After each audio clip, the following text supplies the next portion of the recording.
Om Swastiastu, perkenalkan nama saya Nima Dede Adilartasari dengan NIM 20026121122, periode 12 Juli hingga 22 Agustus 2021. Saya merupakan dokter muda atau koas yang berada di stase anestesiologi dan terapi intensif di FK Uned RSUP Sanglah. Hari ini saya akan melakukan presentasi mengenai guidelines resuscitation for adult suspect or confirmed COVID-19. Ini merupakan hal-hal yang akan saya bahas, meliputi BLS ataupun bantuan hidup dasar secara umum terlebih dahulu, yang akan saya lanjutkan mengenai BLS maupun ACLS pada pasien suspek maupun confirm COVID-19. Yang pertama, saya akan menjelaskan mengenai BLS atau Basic Life Support, di mana ini adalah dasar untuk menyelamatkan nyawa ketika terjadi henti jantung. Aspek dasar maupun prinsip dari BLS ini meliputi pengenalan langsung terhadap henti jantung yang mendadak dan aktivasi sistem tanggap darurat. Yang kedua yaitu tindakan CPR atau RJP dini, dan yang ketiga yaitu defibrilasi cepat dengan menggunakan defibrilator eksternal otomatis. Time is critical, yang berarti kita harus sesegera mungkin melakukan tindakan RJP pada pasien yang kita duga henti jantung. Karena dalam waktu tersebut bisa terjadi kerusakan pada tubuh pasien sampai dengan adanya kerusakan otak yang irreversibel. Bagaimana kita bisa mengetahui pasien ini mengalami henti jantung? Kita bisa mengetahuinya ketika ada pasien yang tiba-tiba kolaps, tidak ada respon, kehilangan kesadaran, nafas tidak adekuat ataupun gasping, dan tidak bernafas. Ini merupakan guidelines untuk tindakan RJP oleh AHA pada tahun 2015 yang dibagi menjadi beberapa bagian, yaitu ada DRSCAB. Yang pertama, saya akan jelaskan mengenai D atau danger, yaitu pastikan keamanan. Keamanan dari sisi penolong, penderita, maupun lingkungan. R atau responsif dengan cara menilai tingkat kesadaran yang terdiri dari AFU. Yang A yang pertama yaitu alert ataupun awas. Itu merupakan kondisi di mana pasien itu sadar dan mungkin masih dalam keadaan bingung terhadap apa yang terjadi. V atau verbal yaitu suara di mana kondisi pasien itu merespon terhadap rangsang suara yang telah diberikan oleh penolong.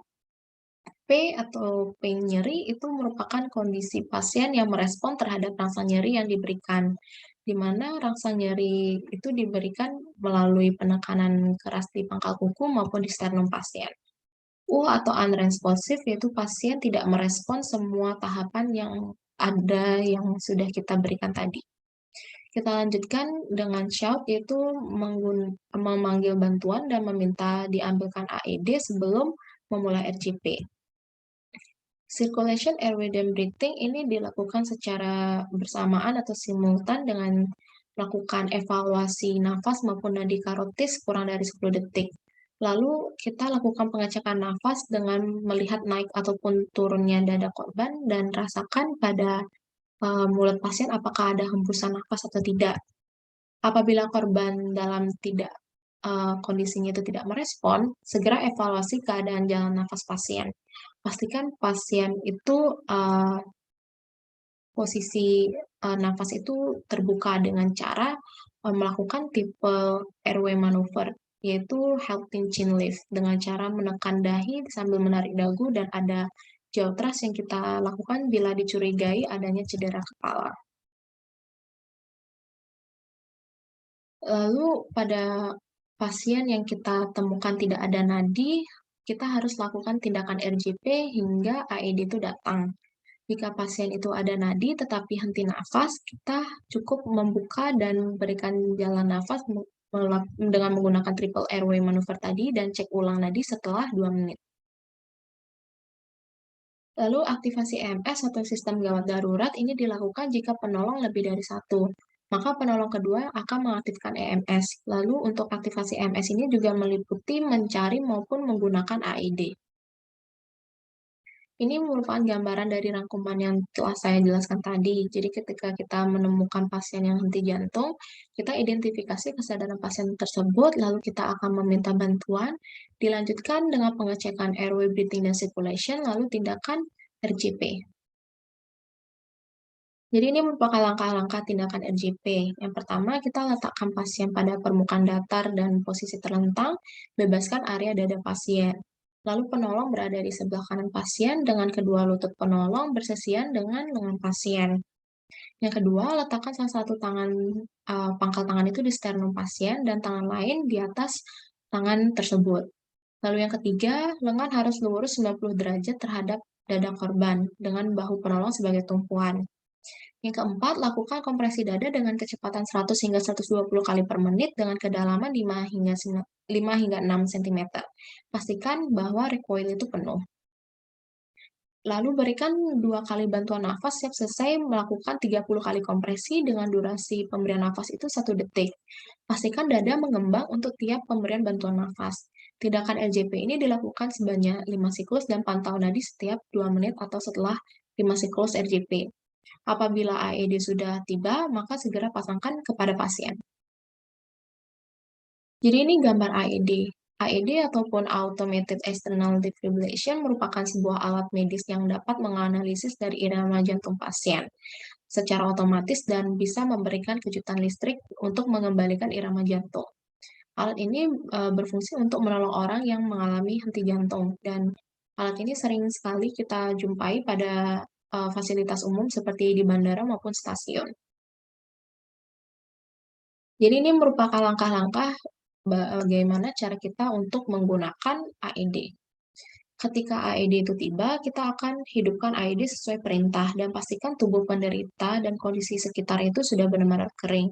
Kita bebaskan pakaian pasien dan benda lain yang menempel di badan pasien seperti kalung.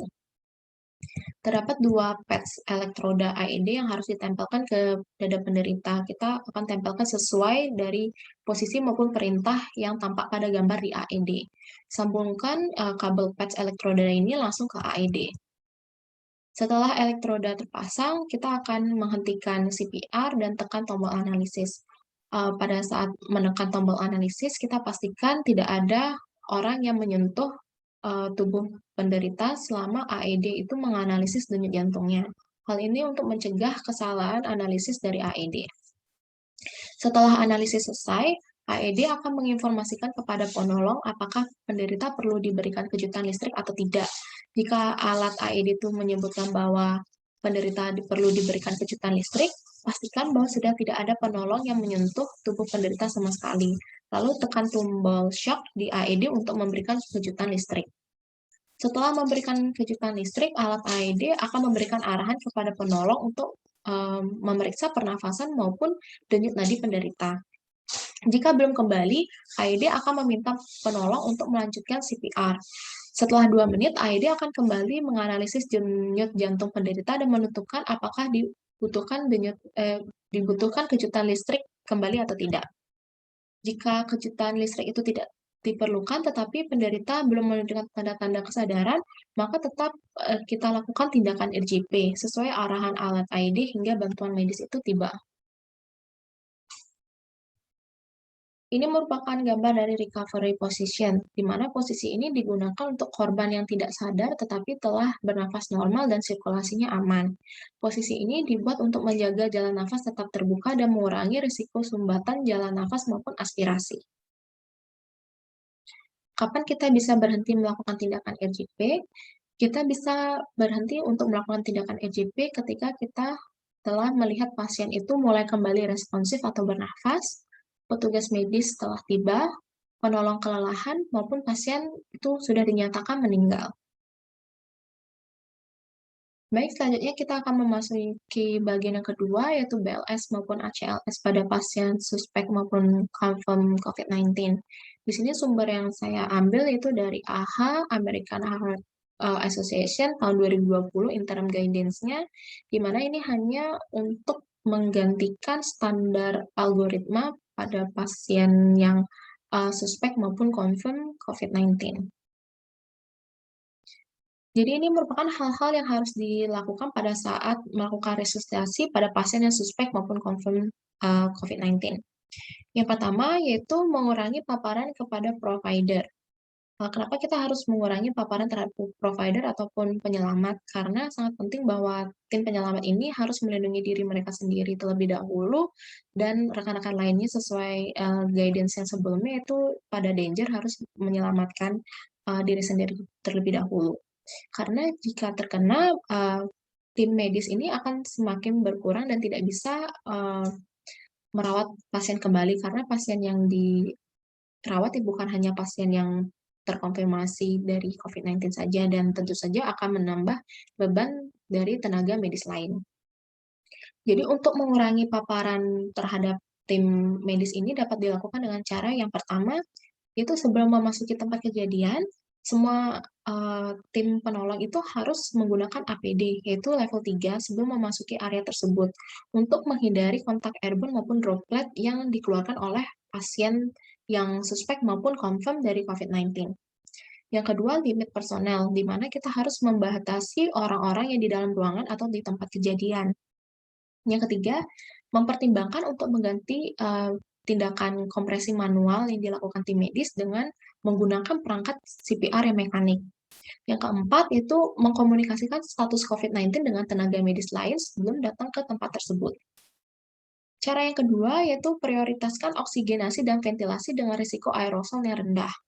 Yang pertama, menggunakan HEPA filter kepada pasien jika ingin dilakukan intubasi dengan cuff endotracheal tube yang terhubung ke ventilator sehingga akan mengurangi risiko aerosol yang terjadi.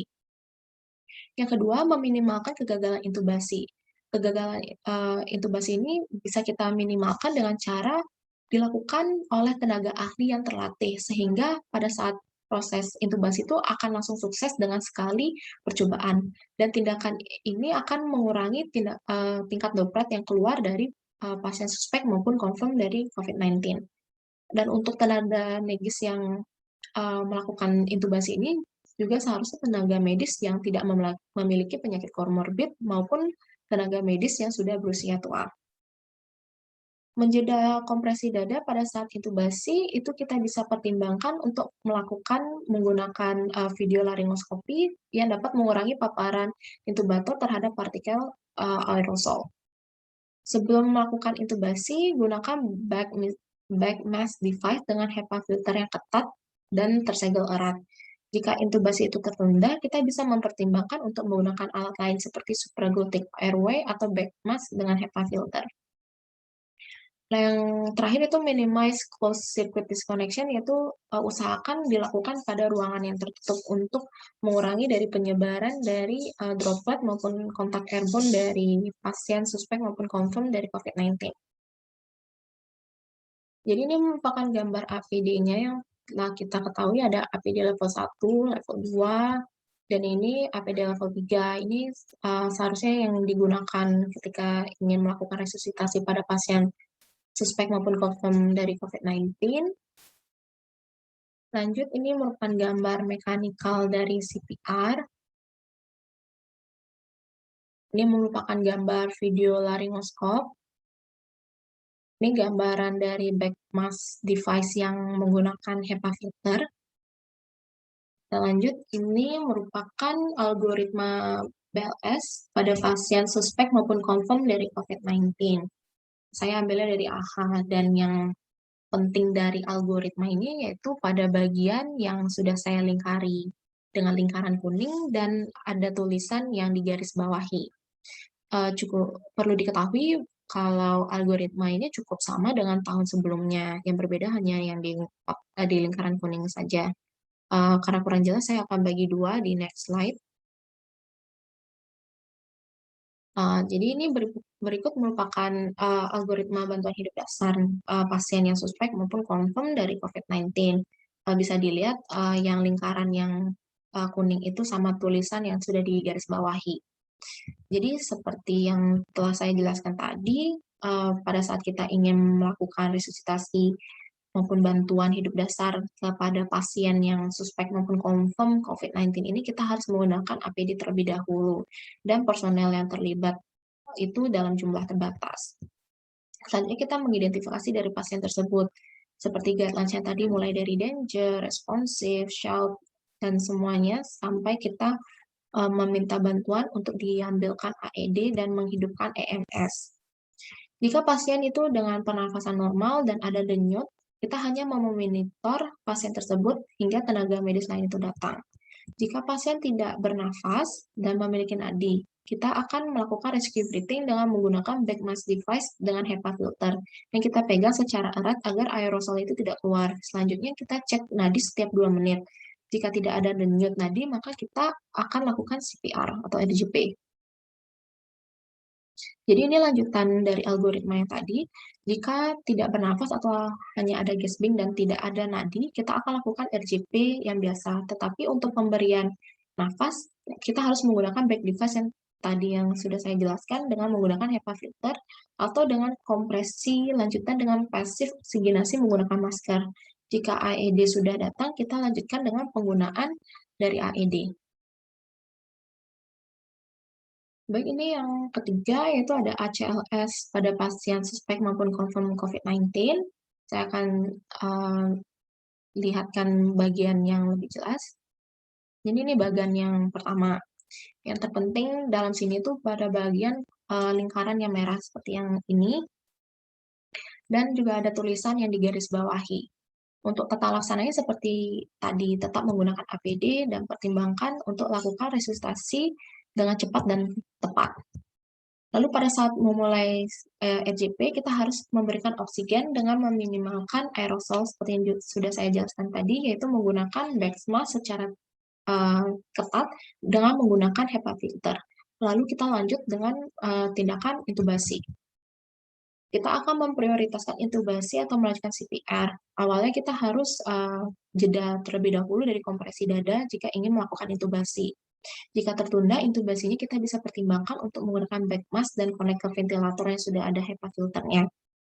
Lalu ada advance airway, kita juga meminimalkan dari closed circuit disconnection dan melakukan intubasi sukses dalam 1 kali percobaan dan pertimbangkan untuk menggunakan video laringoskopi.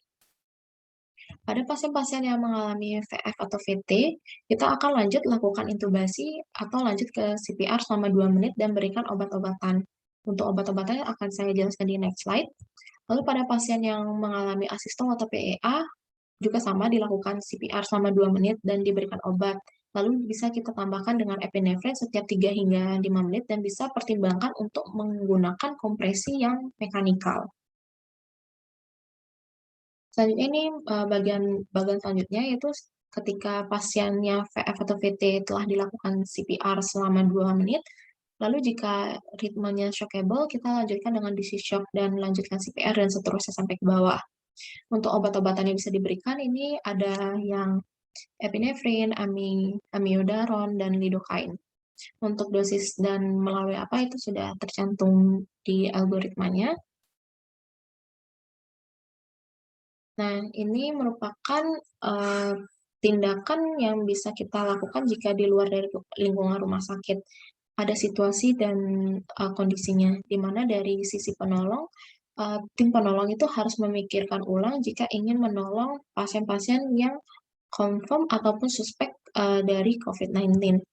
Karena ketika tim penolong itu berada di luar rumah sakit, kemungkinan besar tidak memiliki akses APD yang memadai. Dan oleh karena itu, mereka mungkin berada di peningkatan risiko paparan COVID-19 selama ketika ingin melakukan CPR. Apalagi ketika penolong itu memiliki usia yang tua dengan kondisi komorbid, sehingga akan meningkatkan risiko menjadi kondisi yang lebih kritis jika pasien tersebut menularkan dari aerosol maupun airborne ke lay rescue atau tim penolong yang usia tua maupun komorbid. Dan biasanya jika serangan jantung itu terjadi di rumah, biasanya tim penolong kemungkinan besar sudah terpapar COVID-19 juga. Dalam melakukan chest compression atau kompresi dada, penolong sebaiknya hanya melakukan CPR tangan saja, atau juga bisa ditambahkan kepada pasien setidaknya menggunakan masker wajah ataupun masker kain yang ditutup dari hidung hingga mulut untuk mengurangi risiko transmisi dari pasien COVID-19. Dan bisa dilanjutkan untuk melakukan defibrilasi public access, yaitu AED yang otomatis jika tersedia di fasilitas umum. Selanjutnya dalam transport, yaitu anggota keluarga maupun pasien yang suspek maupun confirm COVID-19 itu tidak boleh berada di kendaraan yang sama. Lalu jika return spontaneous circulation itu belum bisa tercapai, kita harus mempertimbangkan untuk tidak langsung membawa ke rumah sakit karena tidak membawa rumah sakit yang memberikan kemungkinan kelangsungan hidup pasien itu rendah dan juga risiko untuk penyebaran di area rumah sakit mengenai COVID-19 itu akan bertambah. Baik, sekian dari penjelasan saya mengenai guidelines resuscitation pada pasien suspek maupun confirm COVID-19. Terima kasih dan mohon maaf jika ada kesalahan kata maupun perbuatan. Baik, terima kasih.